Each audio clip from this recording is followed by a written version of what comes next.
What's going on, everybody? Tony here with rchelp.com. Now what we're going to do is, I had a request from a member, Breeze 400. He wanted to know how to rebuild the shocks, which I'm not technically going to rebuild them because I'm going to use all the same seals. I'm going to take them out, clean them up, fill them back up with fluid, and show you guys how to bleed them. There's a specific way that you need to bleed these, and whenever you compress them without the spring, they should only come out so far. That's what I'm going to show you guys. First thing we got to do is get the body off. So right now what we need to do is, let's take a look at just how this thing's set up right now. It's in the middle hole on the top, and it's also in the middle hole on the lower A-arm. On the fronts, he has it on the inside hole to where they have the most angle towards each other, and then he's got it on the middle hole on the bottom.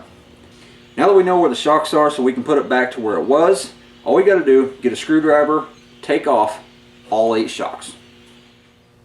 The easiest way to get the shocks off of a T-Maxx, if you're just doing the shocks, is unbolt the entire shock tower. This right here is the rear. There's only 4 screws that hold this shock tower to the chassis. Unbolt the whole thing, unbolt the bottom of the shocks, and this entire thing will come off. Exact same thing for the front. This shock right here is actually blocked by the fuel tank, and you can't get it off unless you remove the fuel tank or you remove the shock tower. I opted to remove the shock tower because, well, it's easier in my opinion. Now that that's done, you can see the suspension just kind of flops around. There's nothing holding it. I do feel some binding in there. We'll get to that in a later video. Now the first thing you need to do is you need to assess the condition of the shocks. Most of these look good. 7 out of the 8 look very good, except for this one. And if I remember correctly, this is the one that the cap was starting to unscrew, or actually the body was unscrewing from the cap, since the cap can't turn. So now that we've assessed it, we see the only one that's leaking. The rest of them look pretty good, so let's get them off the shock towers. Now that we've used the air compressor to get the majority of the dirt off, you're not going to be able to get all the oil off of the ones that are leaking, but it'll get most of it off. Now what you want to do is you want to remove all the springs. To remove the spring, it's as simple as holding down here, pulling this up, and then sliding it where that little slot is in the spring base. Now you've got all the springs off of it, you want to take off the upper spring mount and then any shims that you may have on it. To clean these out, take this and push your shock shaft all the way up, and then unscrew the cap. If there's a bladder inside, 1, it's a good thing. 2, don't lose it. Now, come over, get you a bucket, trash can will work because there's not much, and turn it upside down and then just pull.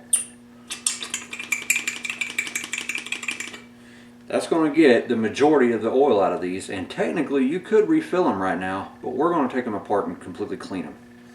Do this for all 8 of these suckers. Now that we've got the oil out of all of them, we need to remove the bottom shock mounts. Most of the time you can take and grab them with your finger. You're going to have to do it pretty tight, and they could turn off. If they will not turn though, get a pair of pliers that are smooth, and any rag will work, even a paper towel will work for this. But you'll want to make a little cup, put that in there, and then grab a hold of that shock shaft. You don't want to damage this shock shaft or you'll mess up them seals. Take every single one of these ends off. On a regular truck, this isn't as bad with just 4 shocks. When you got 8, it's a pain. Now take the rag you just used and lay it out, because we're going to take these apart. Now when you do this, make sure, run your finger along those threads and make sure nothing's sticking out that would grab the seals that are inside here. Push the shock shaft all the way up, and once you start getting close to those threads, go real slow. That way you can get a feel for it, and then grab a hold of the piston and go ahead and pull the shock shaft out. On the T-Maxx they have a bottom cap, and it houses the seals. If you want to take the seals out, you can. Just get one of your little Allen drivers, and the seals with the spacer will pop right out. As you can see, there's a seal, spacer, seal. Make sure you don't lose any of those. On this shock, there's what I like to call a bump stop. This one's made out of plastic. If you guys want to use bump stops, buy some extra seals. They're real cheap and they don't jar near as hard whenever you take off from a jump and that suspension unloads. these can actually damage the shocks, the mounts, the caps, whatever, whereas the silicone seals will provide some cushion. Now we need to get this little E-clip off. Once you got the E-clip off, set it where you won't lose it, pull that off, and then there's another E-clip which we don't need to take off. Now once you get it apart, these are the parts you're going to see. You've got the bottom cap, seal, spacer, seal. That spacer has to be used. The shock body. This is a bump stop spacer. The shock shaft, E-clip, piston, E-clip, and then the end of the shock shaft. Everything except this little spacer needs to be used. Now what we need to do is we need to completely clean out the entire piston, clean off any residual dirt that the air compressor didn't get off, and wipe it down. And you want to clean inside and out. I use brake cleaner. You can use carburetor cleaner, but whichever way you do it, make sure to wear some gloves. Nitrile gloves work really well. I always have a box of them here in my shop. They'll save your hands. They'll keep you from getting chemical burns and make your hand feel like it's on fire. So clean all this out. Try not to leave any brake cleaner on the plastic because it will melt plastic. I'm going to clean all this up and then I'll be back. Now one thing that I forgot to show was the shock cap and the bladder, but clean those as well, obviously. Now what we need to do is we need to put it all back together. The easiest way I have found to put these little seals in is put the seal and then the spacer and then the seal on the shock shaft. Put the end cap upside down. This is going to give you a way to actually push those seals up into the body. Put just a little dab of shock oil on those seals so that they're not dry. One little drop will do it, and then just kind of spread it around. Now take those seals and press them up into the body of the shock. Now take your end cap off, turn it around, and then screw it on. Don't tighten this up yet. Whenever you tighten this up, what that's going to do is it's going to compress them seals. They're going to sort of swell against this shaft. You don't want that just yet. Now pull your shaft out, your seals are inside, they're lubed, they're ready to go. Now we need to build the shock shaft back up. Take one of your E-clips. I know you guys can't see the E-clips, but I assure you they are there. Snap them on. Sometimes this is easier said than done, needs a pair of pliers. If you don't need a pair of pliers to snap those back on, then they're bad. Replace the E-clip or they'll fall off. Take your piston, put it on. Most pistons, it doesn't matter which way they go, but some of them are going to have a smooth side, some of them are going to have a sharp side. I always put the smooth side down. It's just me. That's the way I've always done it. If that's wrong, I don't know. Put your other E-clip back on, snap it on. This one you will need a pair of pliers for, as with the other one. For the sake of this video, we are going to put that bump stop back on until I can get some little rubber seals. I'd much rather use those rubber seals. Take your shock oil again and put a little drop down here on the threads. Why on the threads? Because we have to put those threads through those seals. Any shock oil you use, try to rub it off onto the shaft. You don't want to waste any of it. And then carefully put the shaft back in the body and push it through. If you feel anything starting to tug to where you can't quite push it through without using force, then you need to back off your cap if you have it, or you've got a problem with the end. Pull it all the way down, and then you can tighten that shaft, and then you can feel that shaft get just a little bit tighter with those seals. Now what you want to do is leave your shock shaft at the very bottom. Fill it up about halfway with some shock oil, and then once you get it halfway full, gently push that shock shaft up just a hair. You don't want to run out of shock oil. If you do, that's going to suck bubbles into it and you're going to have to get them back out. What this is doing is it's putting oil down into the bottom of that shock body. After it has set and you sat here and kind of tapped on it and waited and went over and got a drink and had dinner with your friends, slowly pull that shaft back down. That should release all the air that was underneath that thing. You can take and push it up just a little bit and then quickly pull it down. Do this until you can no longer see bubbles coming out of that shock oil. Now, this is the way I do it. Some people it may be different.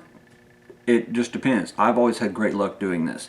If you're running bladders, you're going to fill it up almost to the top. That bladder is going to displace some of the fluid.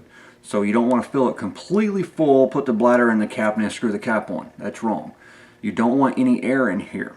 If you're not running bladders, what you want to do, fill this thing almost to the top, push your shock shaft up, and you should see this little bubble of shock oil on the top.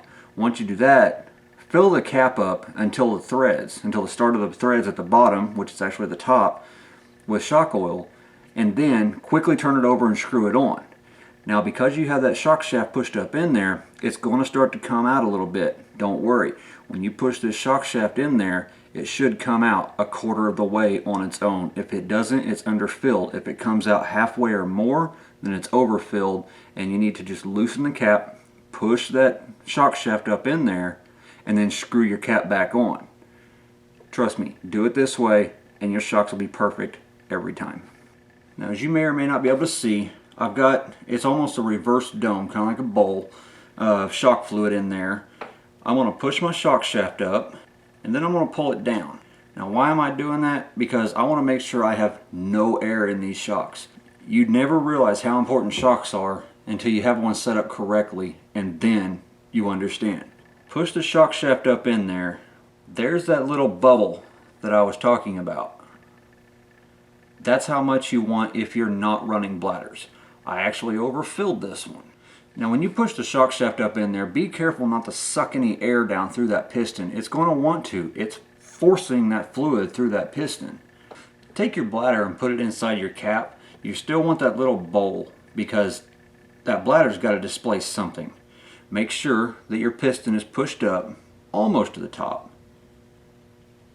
And gently start to screw that on. The last thing you want to do is have a leak because that bladder is not put in there correctly or the seal's off. When you tighten it down, if you pull it out, it should not suck it back in. With the bladders, sometimes they'll push out, sometimes they won't. It's just kind of the way I've seen it. But if you listen,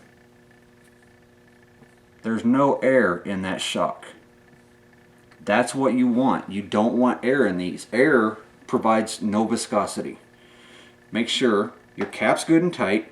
Now that that's done, there's no air in it, is we need to put the shock end back on. You want to screw it until this bottom piece right here is flush where the threads stop. If you're doing this on like an on-road vehicle that doesn't have very much movement, you'll actually want to measure from the bottom of the shock body to the top of that end piece, and you'll want to make each one of them exact. Take your top spring cap and put it on. Take your spring, put it on, and then take the bottom, stick it on there, let the spring go, and you have just rebuilt your shock in the proper manner. There's no air in that shock. That is exactly what you want. Congratulations! You get to do this 7 more times if you're a T-Maxx owner. That's all there is to rebuilding shocks, guys. Once you wear your fingers out doing every single one of them, you'll get it right. Now, you're probably going to have to redo some of them until you get a little system down. This is the way I do them. Some people don't like it. Some people do like it. Do what works for you guys. Play with something. Take the front shocks and do them a certain way. Do the back shocks a different way. And see which way you like better. Don't do it stagger side to side. Only do front and back. That way, you know, if the front end's popping up but the back end's bottoming out, you know something wasn't done right with the back. Either the back's got too much air in it or the front's overfilled and it's actually creating pressure when you push it in, just like the spring is. You got to play with it, guys. So rebuild your shocks like this and I guarantee you, you'll have them done perfect every time. Guys, thanks for watching. If you want any more information about this, come over to the forum. We got a bunch of great guys on there, a lot of new members, and these are some great members.